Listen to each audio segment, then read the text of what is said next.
Hello, World Wide Web. This is GW Pomichter. We are hanging with authors. We are hanging with the authors at the SFSE conference in Orlando, Florida. We are here now with Tom Lucas, and Tom is the writer of Pax Titanus.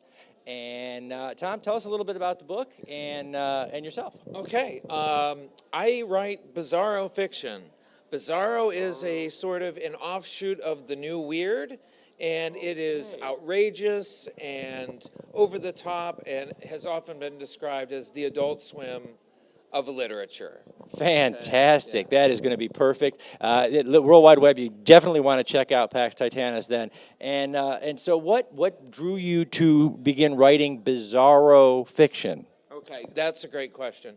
What I love about writing Bizzaro fiction is that sort of the limitations that you have with, say, literary fiction or even genres in terms of tropes and things like that. There are distinct rules that you really do need to follow, which are a part of the craft of writing. But in Bizzaro, a lot of those limiters are off, and you can really you can take it just as far as you want to push it. And within the Bizzaro reading community, the Bizzaro scene, that is like considered, if you don't go for it, they're not really interested in people with half-hearted efforts. So Pax Titanus is my second venture into the world of Bizzaro, and I definitely pushed it with this one, I think. All right. So tell us a little bit about the book. What can readers look forward to? Titanus is a Veritasian. They are 10 feet tall with 4 arms, and they have the ability to increase the size of any body part as needed. So you can kind of imagine where this book might go. I can imagine where it can go, and they can imagine where it can go. Yes. Okay, then. I have more to tell you. No, I have more to please, tell you. by all means. So Titanus, his son is kidnapped, and he is forced to fight in the Intergalactic Skull Crush Fest, which is the biggest gladiatorial fighting tournament in the universe. And he has to go up against weirder opponent after weirder opponent, and fight his way through the tournament to ultimately be successful, and if he does so, he will save his son. So even though it's outrageous and off-color and bizarro, at its core, the book is about what a parent will do to protect their child. Well, that's fantastic, and it really is. That's an amazing thing to talk about anyway. Readers love to hear about family, and in a non-threatening way, because it's Bizzaro. It's not really happening. It's happening in this really fictional environment that you've created. So what was your first foray into this genre? Okay, my first foray was right over there, which is Leather to the Corinthians. It's a full-length novel. Titanus is a novella. Leather to the Corinthians is a collection of short stories that connect to a larger story arc. It's written in a more experimental structure. It is a high concept satire in which I address mass media, commercialism, corporate culture, fast food, all religion, war, all these things that are a part of life in this world. But it is a cartoonish and surreal environment where the story takes place. Wow, that's terrific. Now, are you independently published, or are these traditionally published novels? What is your preference? Okay, Leather to the Corinthians is self-published. It was my first effort. I put it out in 2012. Pax Titanus is a small press book. I am published by Eraserhead Press, which comes out of Portland. Oregon is also the spiritual home of the Bizzaro literary scene, although there are Bizzaro publishers in all places across the globe, the UK, Australia, several in the US. Portland is where where that energy sort of comes from. And they get together every November for BizzaroCon, and that brings people from around the world. And I'm really hoping to do more work with Eraserhead Press or some of the other Bizzaro publishers. A lot of the authors in the scene kind of jump around because it is one big family. It's not a competitive scene at all. So until further notice, I'm hoping to write many more Bizzaro books. Oh, that's fantastic, man. Well, how is SFSE going for you so far? I am having a blast. I've been first of all, I've been selling some books, which has There you been go. really nice. Last night I sat on the world building panel with Orson Scott Card, and that was pretty amazing, you know. It was one of those sort of pinch me, am I really here kind of moments. But hey, you know what? I hung in there and I did the panel, and a lot of people have been coming up to me today because of that. And today I did a signing, which was nice. It was kind of cozy. Great. The open mic hour, and I'm doing a panel later tonight. So Which panel are you doing tonight? that is the one that is about what happens when your first book is published. I can't think of the name of the panel off the top, but you know, what are the kind of things that happen and what you can expect and things like that. This is a great event. I'm having the best time. Oh, that's fantastic. And you said that you had a lot of readers and folks come up to you since your first panel today. So you're moving some books, and that's always a good thing, right? Yep, okay, we want to make sure that we tell people where they can find you out there. They can find you at SFSE all weekend long, I'm assuming, right at this table. But where can they find you online? Where can they find you in bookstores? Okay, readtomlucas.com is my website and blog. At Read Tom Lucas is my Twitter. Tom Lucas Author is my Facebook. And I also do a podcast with a friend of mine named Matt DeSimone, and we do a podcast called Maddie Loves Podcast, which is on YouTube currently and coming to iTunes. So if you go to YouTube and you simply search for Maddie Loves Podcast, we have 12 episodes. Those podcasts are comic book centric, but also discuss all of geekdom and all the things that we're fans of and that we love. And I'm just having a blast doing the show. So if you're an iTunes person, just hold out a little bit longer. We'll be there. But people seem to have no problem. It's a little bit of a harder road to hoe, but it's worth it, and the iTunes audience is great for podcasting anyway. So hey, if you're on YouTube and you're hanging with the authors, go ahead and head over to Tom's site over there and check out what is it again? ReadTomLucas.com.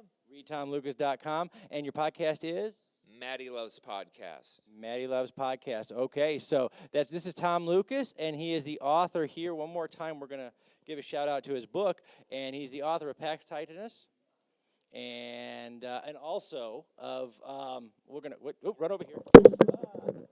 Don't run with a microphone. Okay. You're just gonna roll with that. I'm gonna roll with that. We're just gonna go. Okay. Just go, and we. Okay, Leather to the Corinthians, okay? So check out Tom Lucas's books online at readtomlucas.com, and keep hanging with the authors here at SFSE Orlando all weekend long. Thanks a lot, everybody. We'll see you on the other side. Walk carefully. Walk carefully.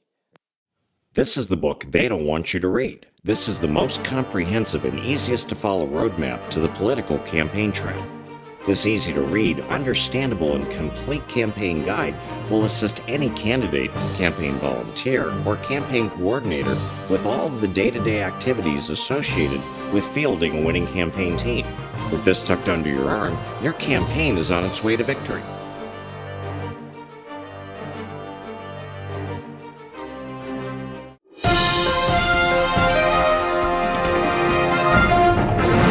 Hi, everybody. This is G.W. Pomichter, and we are hanging with authors at the Speculative Fiction Southeast Conference at the Sheridan North in Maitland, Florida. And right now, we are going to look around and hang with some authors, okay? So, hey, how you doing? How's everything going at the conference this weekend? It's been pretty wonderful, meeting a lot of great people, hearing people talk about where they're starting and they have questions. It's kind of nice to be able to help. Because we've all made our boo-boos starting out, and that's half the learning experience, and it's nice to be able to help someone skip a few hurdles. That is awesome. It really is. Now, what do we got here? We've got your book series here. Okay. May I? Oh, absolutely. Okay, great. All right. So we're looking at After the End by Melissa. Pronounce your last name? Gibbo? Gibbo. No one See, gets I it was right, going to it's okay. screw that up. No one's gotten it. I was going to screw that up a lot. So, Melissa, After the End, and this is a series, I take it? It's a series of 3, and then Boredom Okay. Kills is a completely separate genre even. Okay, and what are we? Ooh, I'm sorry. It jumped. It's okay. That just happened for no reason. There's a lot of gravity right there. Okay, so I understand that we're talking about sentient dreams in your... That's my next coming project is Nightmare House. It Okay. is a child that you see starting at 10 years old going all the way to 18 battling out a sentient, recurring nightmare. And you follow him through each adaptation of his dreams as his regular life is going on, and he's dealing with family and, school and starting to discover girls, and all of those dreams adapt to suit those. Wow, that is something. Now, what are these stories about? Now, let's start with the series. What's in the series? After the End, Quarantine and Chaos, and Retaking Oblivion are the Novi Nocte series, also being called the Squirrel Stories, because the main character, Squirrel, is stuck in the aftermath of a zombie outbreak, and it is the point where the humans are so outnumbered that vampires have to start going, okay, we need food, so we're going to have to come out of hiding and make an arrangement. And one of the fun things is, you think both of these, this is magic, this is jump in the shark.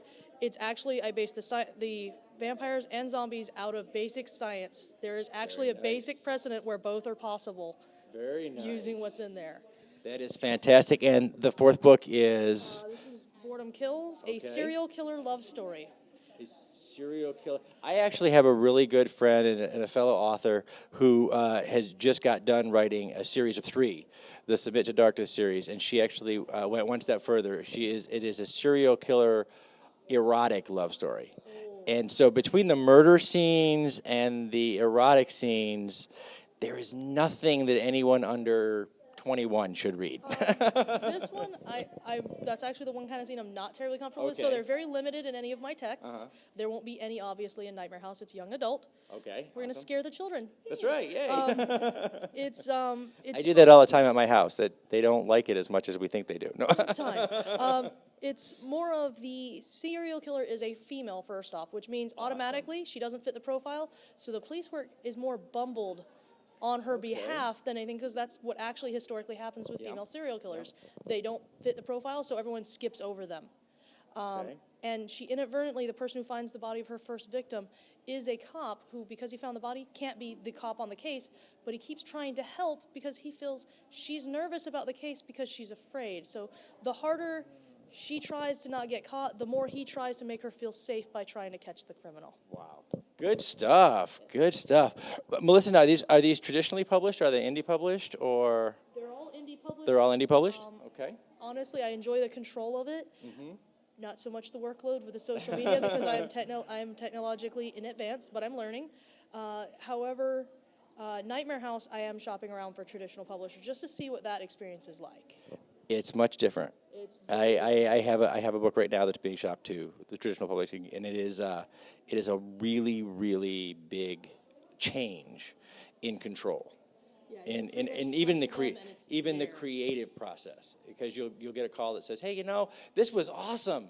Now if you just fix this, and you're like, wait, I did fix that like 4 times, and so what do you like best about being an indie publisher? Well, the fact that no one can do that. I have had someone, that's part of why indie published the books with the zombies and vampires, is because I had someone say, they have this little bit of a romance thing going on with them. You should put a lot more sex in, and you should put in, take out a lot of this story, and you should take out the friendship here. And I'm like, it's about the humans and vampires interacting. It's about people dealing with their life. I don't want to make it, how did my friend put it, literary porn? Yeah. So I was very happy, because if I had a traditional publisher and they gave me that note, I would have to accommodate at least a certain amount, and I think that would have hurt the story in this situation. It's a lot of fun to be a hybrid author, because you get to do this as many times as possible, and then every once in a while somebody says, hey, I'll publish that for you, and you're like, hey, look, I'm actually going to eat. Yeah. So that's cool too. Nice. Yeah, it is. Sometimes it is. So hey, we're hanging with Melissa Gibbo here at Speculative Fiction Southeast in Orlando, Florida, and so where can people find you, Melissa? Where? Amazon. Honestly, you Google Melissa Gibbo. There are only 3 of us in the world. We're all related. They will get you to the right page. That is awesome. But I am all over Amazon. After the End is on Smashwords right now. Okay. And then, of course, Twitter. It's literally just my name, Melissa Gibbo. That's it. And then, of course, Facebook. If you put in my name, you will see my picture pop up. It may or may not be smeared with fake blood. Okay. Fake blood on Facebook. All right. Take a look at that. And Melissa Gibbo, you have After the End and Quarantine. I'm reading upside down, so I can read a little bit. Quarantine in Chaos. And we have Retaking Oblivion, and then that's a series, everybody. So look those up on Amazon. Make sure you go to iTunes, to the iBook store. Are you there yet? I believe so, and I know I have After the End and Quarantine and Chaos are in audiobook on Audible, as well as that would be iTunes, and pretty Amazon. much and Amazon. That's right. Retaking Oblivion will be coming in the spring. It is being recorded right now. Awesome. And then Boredom Kills, and that stands out on its own. That stands on its own. And so everybody find those in the iBook store, in the Amazon store, on Nook for your Kindle, or Nook for Barnes & Noble probably. And go ahead and find Melissa Gibbo on Facebook, on Twitter, on Amazon, and buy a book and enjoy some great speculative fiction. We're going to go hang with some more authors here at SFSE in Orlando, Florida. So thanks a lot, and we will see you just on the other side. Okay.